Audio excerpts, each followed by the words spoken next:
thanks for joining us today. Would you like to introduce yourself and where you're from? Yeah, my name is Assad Mahmood and I'm from the capital city of Pakistan, Islamabad. And it's like you would term it as the more elite version of Pakistan's. And it's like the face of Pakistan, being the second most beautiful capital in the world right now. Lovely, very nice.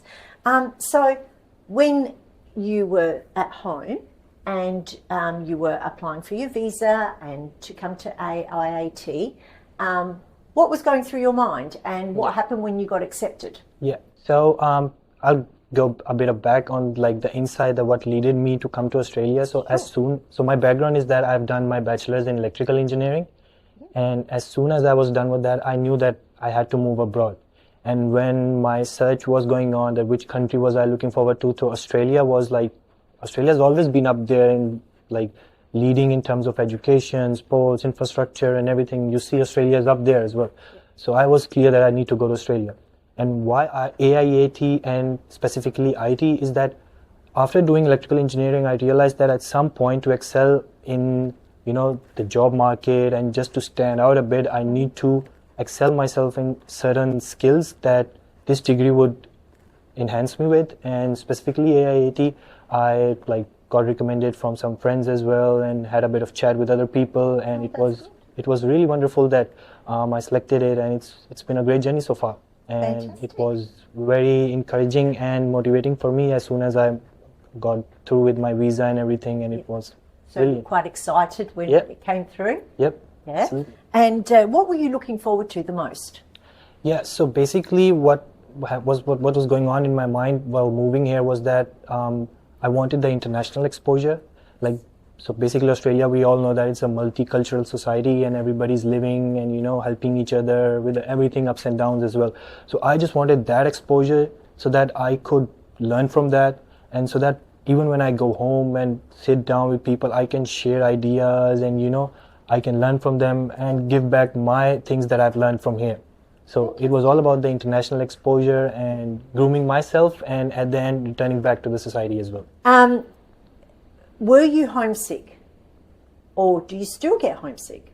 Well, to be honest, there were times, for example, there were ups and downs. And in those particular moments, for example, if I'm getting a job and then it's like, it's a happy moment for me and I would want it to share with someone, share it with my close one. And that's the moment, because of the time zones, certain times they're not available, I'm not available, I can't fully share that particular moment when it's important. Yes. So there were the times when I was a bit down, but it's at the end of the day, as I said, that you just gotta stop complaining about stuff. You just gotta take the moment as it is. Yes. So for me, it was that. And yes, I was down sometimes, but it's like we live in the 21st century and now we can just see people over phone. Yes, and true. So when you're feeling homesick or a little bit down, what was your go-to? Yeah. What did you do? So as I said that I'm a very outgoing person. So I love South Australia, and the reason is that the beaches, and I live in the south side, so that is perfect. I've lived in the northern side as well. Yep. But what I like about the south side is that the beaches over there, and whenever I used to feel down, it was either the gym or either the beach. Excellent.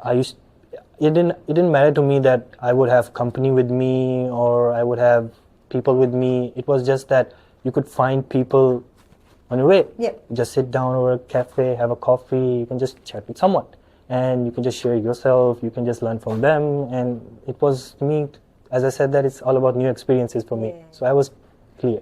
So apart from your family and friends back home, what else do you miss about home? The ease with which everything I was getting. So for example, here it's like I wake up every day, I have to do stuff for myself all by myself. So for example, I have to worry about what's the first thing I'm going to eat in the breakfast. Okay, so I'm going to think about that. And then later on, I got to catch this bus. I'm going to have to if I don't do this at this particular time, I'm going to miss my bus. And if I miss my bus, then the whole day goes by, and then panic. So these are the things that I think that are different, and what they have taught me is that if you just catch those certain time spans, Yep. And it's not that hard at the end of the day. So it's like you just gotta be, ready for it. That's So, yeah. fantastic. Would you do anything different now that you know things here and you've worked things out? Would you do anything different if you went back and had to do it again? Yeah. So there were certain times because while settling in, because the thing that I, a little bit I think about it is that there was a certain time when I was a bit confused how to manage my uni, my academics, and my personal life as well. Because it was a transition between like entire, not a city, entire country, and the culture and everything. So it was hard for me in times adapting to it because you need to learn through the assessments, the assignments, criteria, and how to, maneuver yourself. Yes. So that was a bit concerning for me because it took a lot of time for me to settle down. But at the end of the day, it was like if I had talked it about with people from my college, AIAT staff, and other people, I would have contacted them, and especially the student welfare. So it would have been a lot of easier for me doing that. If you reached out. Yeah. So what's your experience here at AIAT? How's it been? It's been like wonderful because every time it's like most of the part is that, well, at the end of the day, it's the student who's got to work hard, do their assessments on time and just be, coming to the college and just getting stuff ready. But there are times when you feel that you need help from someone, whether it be your friends, from anybody who can help, because help doesn't take a title that it needs to be coming from someone. Yeah.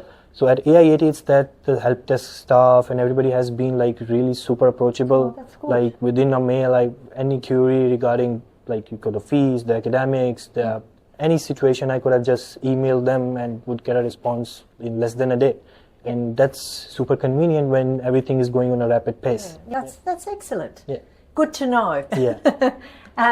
So what advice can you give people who are thinking about coming to AIAT or Australia? What sort of advice would you give them?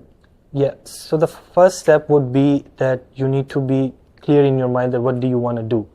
And once you think that that is the part that you want to do, then you gotta adapt to that no complaint mindset.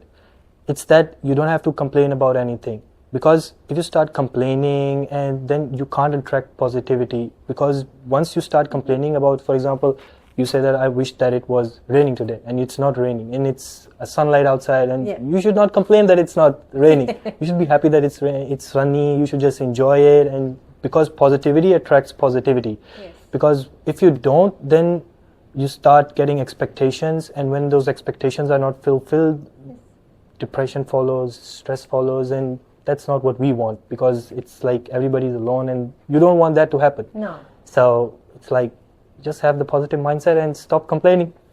That's a great attitude. You could take my job. Yeah. But well, thank you so much for your time today, and it's been lovely talking to you. Yeah, absolutely. Lovely.